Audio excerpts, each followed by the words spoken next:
Okay, great. I went with a very minimalist PowerPoint because I'm good at words and terrible at pictures. So I went with something very simple. But I was been asked to talk a little bit about the art of networking, building meaningful professional relationships. And I'm not sure about the art aspect, and we'll talk about that a little, but meaningful professional relationships is really what we're getting after. We all have plenty of professional relationships or, friends at work, but what's meaningful and how can we use that to, further our careers or do the things that we think networking can do for us? All righty, how do I forward my slide here? There we go. Okay, so just a quick agenda. We'll talk a little bit about what networking is from my perspective, whether it's an art or a science, and what's networking got to do with it, things that it can do, things that it can't do, and some strategies maybe that you might not have considered if you are wanting to emphasize networking within your career. So, what's networking? Is it a business or a personal strategy? And my answer is yes. And here's a definition from the Market Business News, that talks about the process or action of communicating with others, exchanging information. I love the end of this where it says they're forever trying to expand.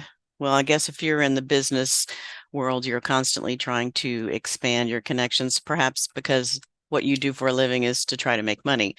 In government, it's a little bit different. The return on investment for the work you do in government and military is often hard to quantify, but I do think that there are solid reasons for wanting to do networking. And I think these are my view of why people actually do it. Well, for one, to get help. No man's an island. There's a lot of information or strategies or knowledge that you can't have personally. So you want to reach out if you're working on a project or working in a new area to get help, a little help from your friends. To find jobs, that's a biggie. That has actually been one of the most important reasons why I have networked, because it has actually helped me further my career. I typically don't move jobs unless I'm pretty solid that I'm going to be able to do it. I've been fortunate to have gotten most of the jobs I've interviewed for, but I really had to be sure that I was ready for that before I made the leap. And I do think that a couple times I've had encountered some very life-changing events, a couple that I mentioned earlier, and so finding new jobs or finding jobs and maybe forming those jobs is something that's really important that I think networking can help with. And then finally, just engaging with like-minded people. I mean, I like people. I'm an extrovert. I was okay during the pandemic, but I maintained a lot of personal connections. I think like-minded people, it doesn't have to just be like-minded people from your business perspective. It could be just people like you who don't accept no for an answer, who get tired of hearing we've always done it that way. We want to do things differently. We want to find people that we can engage with that are like us. So is it an art or a science? These definitions come from Don Wagner. He's part of Sunwapta Solutions, and he talks a little bit about, whether it's art or science. Some people are strongly in the camp of art, and some people are strongly in the camp of science. I think that's really a personal thing. I think it's really a matter of your particular personality. Are you someone who's more emotional and excited and interesting about creating new relationships and spending time with different people and getting involved with other groups and organizations? And just because you just like to take it on the wing, you might be at a conference or you might be working a new job and you find someone you really want to engage with and you want to tack their business card right to your screen because that's the person you want to lean into whenever you need something or when you just want to have a great conversation. Other folks are more scientific in nature and they might like create their LinkedIn profile to be specifically targeting certain organizations or find out that the person they just met is actually connected to 10 other people that they met. It's kind of that 7 degrees of Kevin Bacon. If you run into someone and you find out later that that person knows this person and that person used to work with this person. But they have a little more of a specific approach in mind. I don't, but I think, again, that's highly personal. So the little apology to Tina Turner, what's networking got to do with it? And what I mean by it is your job, your career, or maybe it's a good performance review, or it's respect, or it's being known. Do you want people to know you and respect you and actually say great things about you? That could be a reason to network. But there's a lot of excuses too, because as I said, I'm an extrovert, but a lot of people who aren't are kind of not that excited necessarily about spending a lot of time with other people. It drains them. Like we heard from Admiral Han about the fact that sometimes she just needs to get away from people and sit down and think and have a little separation. A lot of people just say, well, I just don't have time for that. I've got a job. I'm working here. I don't have much time. Or, I'm doing fine. I don't really need to go to all of those networking conferences and, don't need to do speaking engagements or connect with people. I'm doing just fine. Thank you very much. And I think a lot of people think that, what is the benefit really? And it's not super tangible. It could be you could be actively networking with a lot of your peers, and for a while you lose track. You are busy, you've got other things going on, and you don't necessarily feel like you have the need. But when you need something, and when you need to either be heard or connect with a new job or get some help on a project, then you go, oh, I really need to keep my network alive. So this is my war story slide, but it talks a little bit about what I think networking can do. First of all, it can really help you. It might help you find that ringer or that subject matter expert for something you're working on. It might help you understand how you would expand your organization, or do hiring, or adopt new technologies. It's that job opening aspect. Maybe you want to understand about an organization that you would like to target and eventually end up at. So there's lots of ways that it can actually help you. So I'm going to give you a little war story. Forgive me for referring to a couple notes here, but I had a good friend who was a former boss and one of my mentors, and he left the organization we worked in together and went to another place that I had really been trying to break into for a while. I just couldn't make it happen. I'd heard that there was a job I was interested in, and somebody else got hired for it, even though I applied. And I thought, okay, well, it's just not might not be my time. But then later, I found out that the person they hired didn't show up. He just decided at the last minute not to take the job. So then I was able to reach into my my good friend and and find out that there were ways that he could help me find the job. And he helped me fine tune my resume. He took a look at some of the things I was saying in my application and got me there. So that was huge. I think networking can also save you. It can save you from a dead-end job, or it can save you from a toxic relationship, or just save you from something that just isn't working for you anymore. So I mentioned this before in our conversation about how I was working for the 4-star command and it dissolved. And that was just so traumatic. That was a really big deal for not only me, but many, many hundreds of people who worked for this organization. And I had to find out, just by going around and talking to people and sharing bootleg copies of org charts to see, who I was supposed to be working for. But as I mentioned before, I got lucky in that once I stayed connected to sort of the underground on what might be happening with that organization in the future, I found out I could do something else if only I had a proposal. So that's when I went back to someone I knew and said, this is what I can do for you. And that person agreed. Unfortunately, I was able to shift. The last part of this is mislead you. If something sounds too good to be true, it just might be. And I also mentioned this earlier. It's kind of how I came to this job that I'm in right now. it was kind of a random around the fence sort of way of finding out about this job. But I had I had been networking with some folks in the Air Force and working with them on a couple things. And I said, I'd really love to get involved in the data organization that you guys are working on, because I think I could bring something to the table and it would be really, really fun to look at it from a different perspective. But there's just never any openings. A couple times I was told of openings, they weren't really a good match for me. So just randomly, and I had never done this before, found out the name of the person who's the current data officer over here, and I just sent them an email. Hi, this is me. I realize this is your job.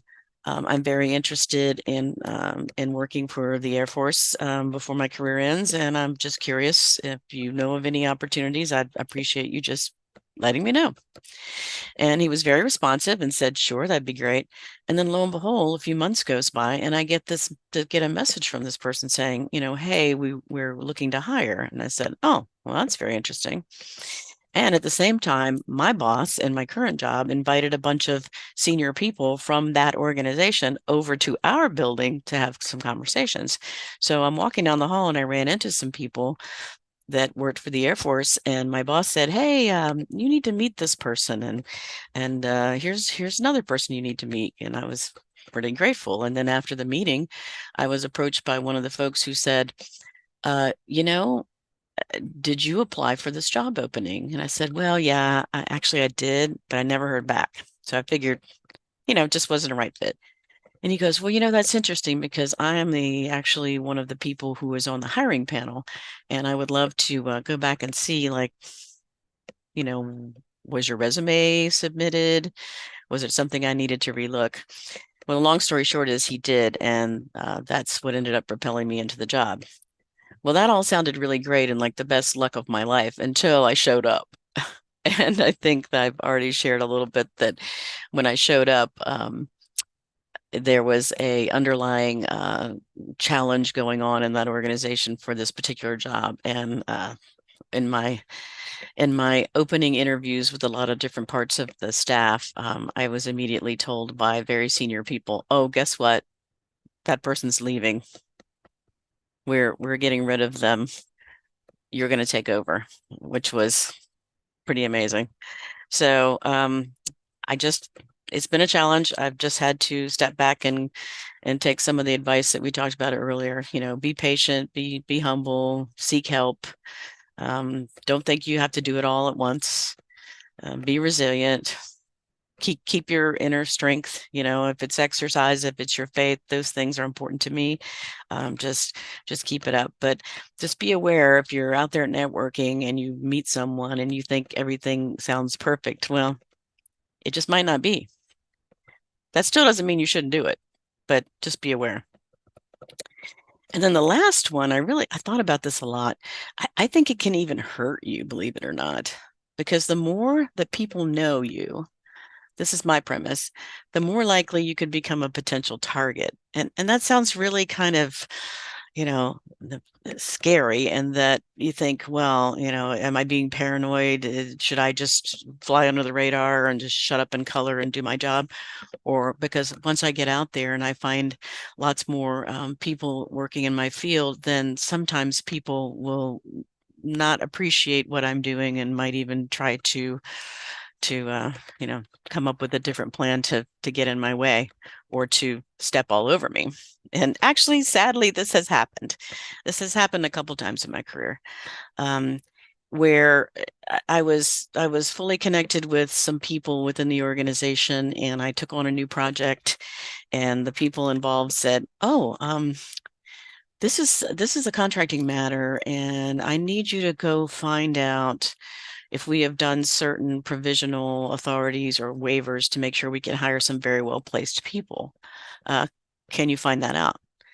And I said, "Absolutely." And so the next day, I reached into my network of people that I knew who were contract specialists in the command, and I said, "Hey, I've got this question. It's really important coming from my project lead, and I really need to understand if we've done things right, because I really feel like we have, but I need your help." And they said, let me research it. And they came back and told me oh no, everything's great. You did everything you needed to do. This was the reason why. Everything's good. So I'm excited. I go back to the guy who tasked me to figure out the problem, and I say, good news, sir. We didn't make mistakes. We're good to go. We're going to be able to hire these people.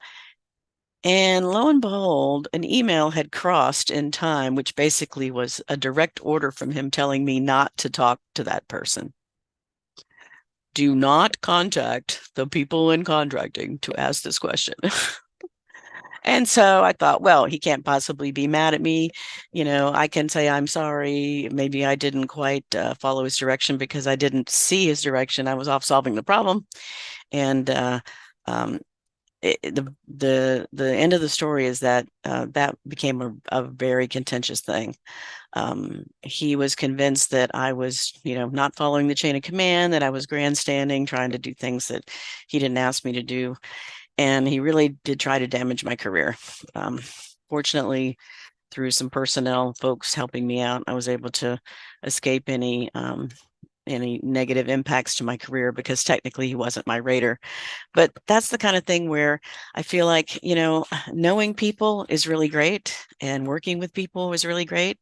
But sometimes people don't want you to do that. Or the more they find out about you, they may think that you're someone to compete with or someone that they don't want to work with because they wonder if you're trying to, get around the rules. So that's when I think, honestly, there are times that networking can be harmful, but do it anyway. That's my final guidance. Just do it. So how should you do it? There's a lot of different ways to do this. And I think we, in the business that we're all in, whatever that is, only think about networking with regards to what we do for business. But there's a whole bunch of different ways to network. Obviously, on the job, you can take on, a special assignment or a special role. And, getting back to that, I'll do that mentality, which says, the boss wants this problem attacked. Who wants to stand up a tiger team? Okay, do that because if you have the cycles to do it, it's important because you'll probably meet and integrate with a lot more people that way and grow your network. Or you can stand up and create communities of interest. This is something I've done in the past too. It's one of the ways I got involved with doing things with artificial intelligence and with data, which is my job, is to create a community of interest and just talk about stuff that we heard in the news or things that were happening in other organizations and then share them. And I made so many connections that way. And some of those really came in handy later on. And you can always attend conferences or meetings or summits. You can do the things that we're all doing right now. Someone asks you to speak, someone asks you to be on a panel, do those kinds of things if you have the time. And of course, in the social outlet arena, you could create a social media profile like LinkedIn. But if you do, don't just let it sit there and die. If you're going to do LinkedIn, for example, you need to get in there and actually engage. Keep it current, keep it updated, and look at what other people are posting and share that. Or you could even do a reunion group. I've been involved in all these different organizations, and sometimes we'll just, we'll contact each other and say, hey, let's have a happy hour or lunch. Let's find out what we're all doing now. Maybe we can engage with each other in new ways. And then there's the volunteering aspect, which is more of an external strategy where you can join various civic organizations like Clean the Bay or Adopt a Highway. I have 2 children that are grown, but they grew up in schools around here, and I spent many hours in booster clubs for sports and theater and arts and all those things. But even if you don't have kids or your kids are grown, you can still participate. And I have found so many times that I was working right down the street from someone who is actually in my line of work or connected professionally. And I was able to strengthen that bond just because I did something that was totally, different from my day job in my community. And then there are other community support opportunities like working with kids or doing mission work or, volunteering at various places like food pantries. So there's always an opportunity to meet someone new and remember it's about building a meaningful relationship because you will meet lots and lots of people, but you'll need to be a little circumspect about who you think is a meaningful relationship. But the only way you're going to gain those is to network in the first place. So just to wrap up, I'm a believer. I think you could tell that. I do think that it does take time and commitment. It really does. Anything that you really want to do with respect to your career or the kinds of things that you're interested in, you're going to have to commit to it, and it will take some time.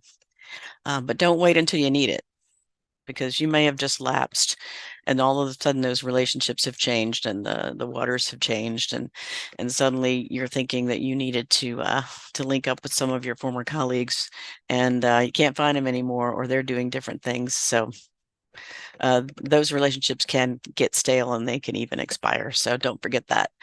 And you don't really have to be an extrovert. In fact, this look at this amazing, successful woman that we heard from earlier, and so many other people that I know. You don't have to be an extrovert to be, a good networker. You just have to, have it as something that you want to focus on, and spend some time doing it. And it should not take all of your day, but it should take some of your time if you are actually interested in getting some results. And don't forget that you can do this outside of your work, as I mentioned.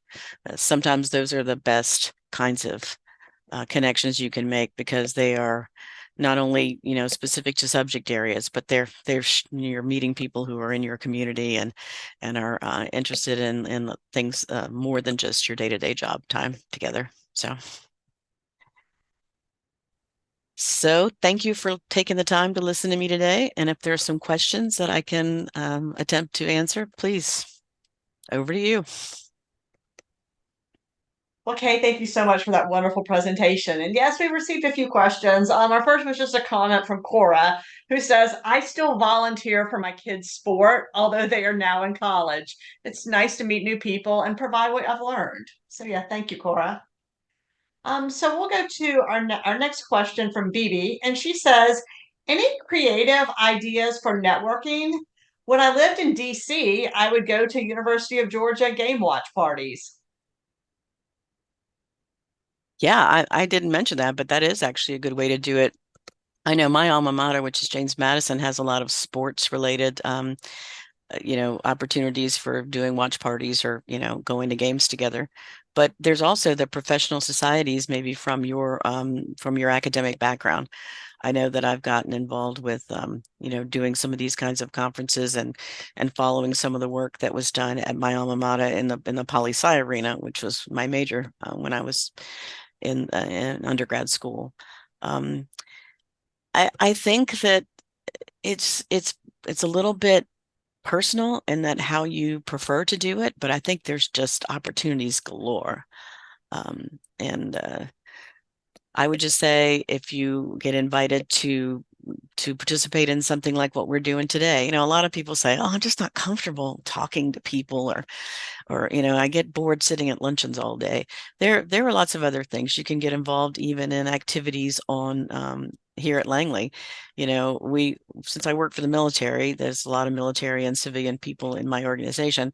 And a lot of times they'll drag you into things that you never thought you'd do, like, hey, we're having a sports day, or we're having a cleanup day, or we're going to support the troops, and we're going to volunteer for the air show or things like that. So just kind of keep an open mind is what I would say. Very well said. Thank you. So I think this will be our final question, and we'll ask you for final thoughts after that. Kathy says, how great that we've had some talks about introverts and our challenges, but one of them is networking. I feel like networking these days is only adding people through LinkedIn. Seems like people really don't want to network. They feel intruded upon. So how have you put yourself out there to network when you already feel like it's so uncomfortable? Yeah, and I don't think COVID did us any favors, because we all hid behind our screens, and we resulted, our jobs ended up being telework or fully remote or things like that. Because honestly, I have had so many sidebar conversations just leaving a meeting, a face-to-face meeting at any one of my jobs. Um, and that has led to the best possible networking. I mean, I got invited here to a forum that my predecessor went to, and it was actually something that was a little, I thought, above my head. There were people who were SESs, and they were very, very important people in the command. And I said, gosh, I'm really not, just because I ended up taking this person's job doesn't mean I'm really as smart as they are. And they said, oh, no, no, we want you here. We want to bring you in, and we want to help you understand some of the major things we're doing, and we want to introduce you to people. So I kind of got networking out of sitting in a meeting. That seemed a little odd, but that really was helpful. Um, and it, I think just getting out and going back to a face-to-face environment. I'm all about doing some telework as well. I'm spoiled. Sometimes I like to have some quiet time to do some writing, do some reading and self-study. And that's difficult at my job when people are constantly knocking on my door and walking in and wanting to engage with me. Is that, it's important to kind of have that mix. But I do fully appreciate that we get an awful lot of out of our face-to-face interactions, and we should not go 100% away from that. That's Kay's opinion. Well said. Well, as we wrap up for the afternoon, do you have any final thoughts or words of wisdom for all of our viewers today? And I don't have a lot of wisdom, but I do have a fair amount of experience. So I would say just don't be afraid to make a change. It kind of goes back to those questions we were talking about earlier. Don't be afraid to make a change. And one of the ways that you can secure what might be a safe change for you is just trying to understand, the environment that you're in. The prior job that I had before I came here was working for the Army, and our job was to kind of to describe the world to the Army. And that sounds like a really big job, and it certainly was. But the idea was that, we were trying to create a situation in training, or we were trying to create data and information about what was going on in the world, from people to society to weather to the air you breathe to the ground we look at to the bad guys, all those things. And it's just super important to keep in mind that, it's a great big world out there, and there's a lot of different ways in which we can share information. So I think just don't be afraid to take on something that's very different or even scary. When I started working in the data science arena before I became, the data officer, I worked for a gentleman who said, "Hey, you're going to be my new data science branch chief." And I'm like, "What's that?" I don't know anything about data. He goes, "You'll learn. You'll learn." That's all, 2 words. I was like, "Okay." And that led me on a journey that has brought me to where I am today. So don't be afraid to jump in both feet. Yes, it's going to be scary. Sometimes there'll be bad things that happen. In general, just keep pressing, and just don't be afraid to embrace the change. And sometimes being able to embrace the change, if you're not the kind of person that wants to take big bad risk, is knowing the environment. And a lot of that has to do with knowing the people. So that's where the networking comes in. Well, Kay, thank you so much. And thank you for doing double duty today. We really appreciate your time. No problem. This was fun, and this is a good thing to do. So everybody out there, keep it on in mind. And the next time we need someone, step up. Yes, well said. Thank you. Well, thank you to all of our speakers today, both our panel members and our keynote speakers. And thank you to all of our viewers as well. Without all of you, these events would not be possible. So until next time, this is Ginger Whatley signing off. Have a great week, everyone.